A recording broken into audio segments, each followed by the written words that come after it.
क्या बात आप करते हैं भैया? हमारा सांसद ही खुद बाहरी है, वो क्या लोकल को नौकरी देगा? वो खुद बाहरी है, वो खुद बिहारी है, तो वो क्या लोकल को नौकरी देगा? हमारे यहाँ पे एम्स भी है, एम्स में 90% जो स्टाफ है वो आपका बाहर का है, एमपी यूपी का है। हमारे यहाँ पे एयरपोर्ट भी है, आपका एयरपोर्ट में जो भी स्टाफ है आप गिनती करके गिन सकते हैं, सारा बाहरी है। तो हमारा जब एमपी एमएलए ही बाहरी है तो वो क्या, अगर सिर्फ पैसे से सरकार बनता ना तो आज भारत देश का प्रधानमंत्री अडानी या अंबानी होता। पैसे से सरकार नहीं बनता। हाँ, आज गरीबों की संख्या ज्यादा है, शोषितों की संख्या ज्यादा है, शोषण करने वालों की संख्या कम है। अब राज जयराम दा आज वो ब्रांड है कि जयराम दा कहीं खड़ा हो जाए तो मैन पावर की तो बात ही मत कहिए। कि बादल पत्रलेख जी जो हमारे पूर्व मंत्री और वर्तमान विधायक हैं, उनका जो स्वयं का जो प्रखंड है सारवा प्रखंड, वहां पे एक डिग्री कॉलेज तक नहीं है। और आपको बताऊं, वो कृषि मंत्री थे, उनके कार्यकाल में एक वहां पे कोल्ड स्टोरेज तक नहीं बन पाया। कि अगर और बिहारियों से और बाहरियों से सवाल करना चालू कर चुके हैं। हमें किसी से आपत्ति नहीं है, पर भैया हमारा जो अधिकार है वो तो हम लेंगे।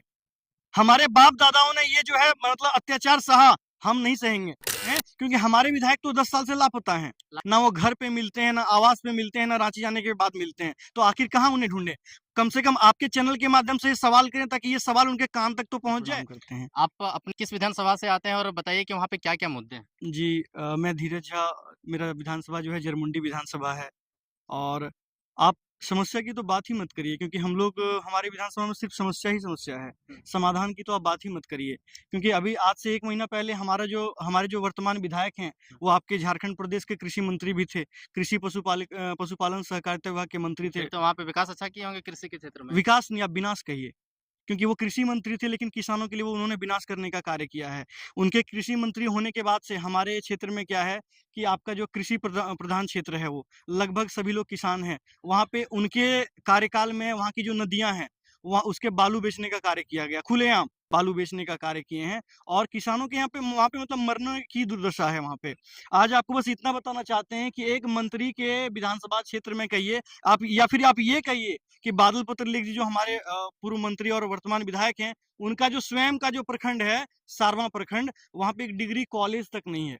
और आपको बताऊं, वो कृषि मंत्री थे, उनके कार्यकाल में एक वहां पे कोल्ड स्टोरेज तक नहीं बन पाया। कि अगर किसानों का जो है ज्यादा फसल का अगर उपज हो जाए तो उसको रख के और आगे के लिए उसको बेचने का वो कार्य करते, अगर कोल्ड स्टोरेज वहां पे होता तो।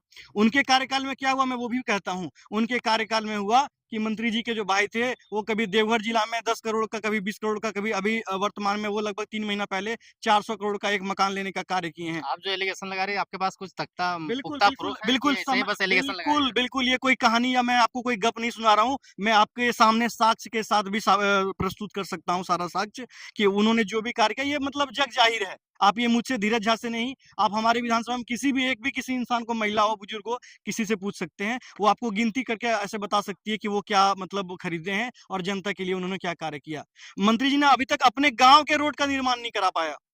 और आपको और क्या बताऊँ, मतलब विकास के लिए कि हमारे यहाँ पे क्या है कि देखिए लगभग 1 लाख की आबादी है हमारे प्रखंड में, जो मंत्री जी का प्रखंड है। और वहाँ की मतलब हज़ारों छात्र-छात्राएँ मजबूर है लगभग 30 किलोमीटर 40 किलोमीटर दूर जाके दूसरे प्रखंड में जाके पढ़ाई करने के लिए। हम आपसे पूछते हैं कि क्या हमारे प्रखंड को हक नहीं? हमारे प्रखंड के प्रखंड वासियों को हक नहीं? आपको आपको पूछने का हक तो विधायक सांसद से, हमसे मत पूछिए। विधायक नहीं, सांसद नहीं। से क्या आप लोग ये सवाल बात नहीं करते नहीं, हैं? नहीं, हम आपसे इसलिए पूछ रहे हैं क्योंकि हमारे विधायक तो 10 साल से लापता हैं। लापता है मतलब वोट लेने नहीं आते हैं मतलब क्या? नहीं, लापता इसलिए वो हैं कि वो सिर्फ वोट लेने के लिए आते हैं। वोटिंग का गिनती होता है फिर भी वो लापता हो जाते हैं। ना वो घर पे मिलते हैं, ना आवास पे मिलते हैं, ना रांची जाने के बाद मिलते हैं। तो आखिर कहाँ उन्हें ढूँढे?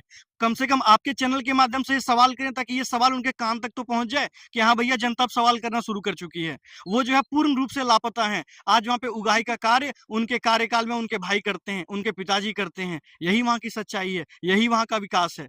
लोकसभा कौन-सा पड़ता है आपका? जी, हमारा गोड्डा लोकसभा तो पड़ता है। गोड्डा लोकसभा तो बहुत सारे रिसोर्सेज़ भरा हाँ, हुआ है। बिल्कुल, बिल्कुल। एम्स है, बिल अडानी का पावर प्लांट है, ठीक है। बाकी सारा चीज़ है, बहुत सारा डेवलपमेंट का काम हुआ बहुत हुआ बढ़िया आपने मुद्दा उठाया। मैं आपको कहता हूँ कि हमारे लोकसभा में अडानी का पावर प्लांट है, बहुत बड़ा पावर प्लांट है, लेकिन एक भी यूनिट बिजली हमें नहीं मिलता है। वो सारा 100% बिजली बांग्लादेश को जाता है। भैया हम आपसे पूछते हैं, क्या बांग्लादेश में जगह नहीं है पावर प्लांट लगाने का? आपके सांसद महोदय तो कह रहे थे हम लोग लोकल को पहले नौकरी दिए, फिर बाहरियों को नौकरी दिए। भैया हमारा सांसद ही खुद बाहरी है, वो क्या लोकल को नौकरी देगा? वो खुद बाहरी है, वो खुद बिहारी है, तो वो क्या लोकल को नौकरी देगा? हमारे यहाँ पे एम्स भी है, एम्स में 90 मतलब 90% जो स्टाफ है वो आपका बाहर का है, एमपी यूपी का है। हमारे यहाँ पे एयरपोर्ट भी है, आपका एयरपोर्ट में जो भी स्टाफ है आप गिनती करके गिन सकते हैं, सारा बाहरी है।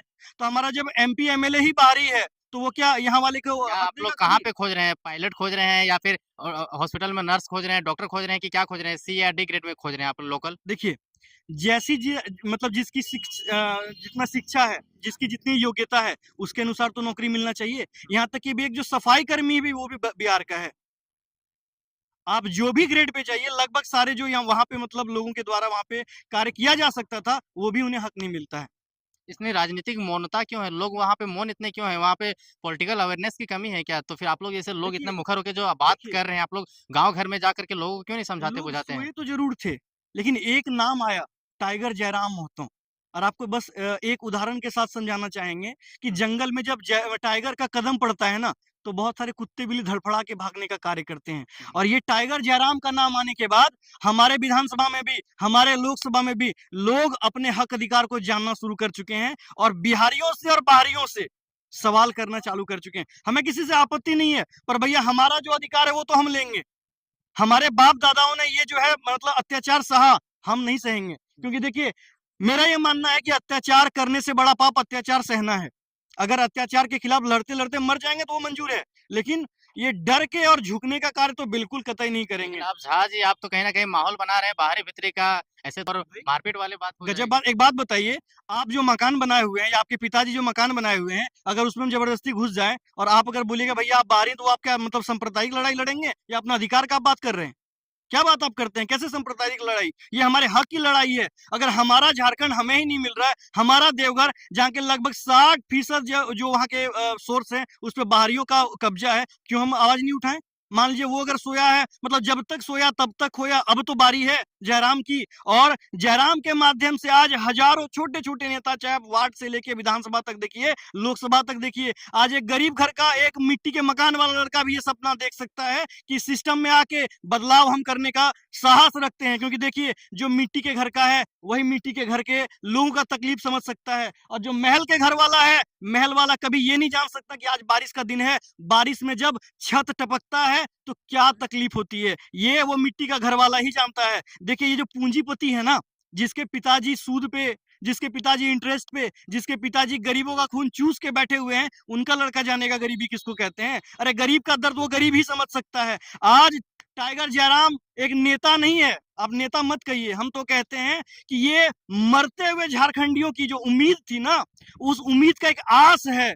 प्रत्येक झारखंडियों का, प्रत्येक युवाओं का, प्रत्येक मतलब असहायों का ये वो आवाज बन के उभरे हैं और प्रत्येक भ्रष्टाचारियों के लिए ये उस कील के रूप में आए हैं, जो मतलब बहुत ही आसानी से और बहुत ही आराम से वो हमारे, हम सबके, आप सबके जो संपत्ति पे बैठे हुए थे, ये अभी तो इन्होंने कील के रूप में उन्हें चुभोने का कार्य किया है। बस आप इंतजार करिए सही वक्त का, हम लोग हथौड़ा मारने का भी कार्य करेंगे और बाहरियों को भगाने का भी कार्य करेंगे। हमें बाहरी से आपत्ति नहीं है, पर हमारा जो हक अधिकार है पहले हमें मिलना चाहिए। अच्छा, आप ये बताइए कि आप जो बोल रहे हैं कील मार दिए हैं, हाँ, हाँ। तो उन पूंजीपतियों की कील मार दिए हैं, तो आप उनसे लड़ेंगे कैसे? आपके पास में उतना मतलब मैन पावर या फिर आर्थिक रूप से मजबूत नहीं है, तो फिर उन चीज़ों से लड़ेंगे कैसे? आप जैसे बोल रहे हैं कि इतने बड़े-बड़े जो लोग हैं, इनसे कैसे लड़ेंगे?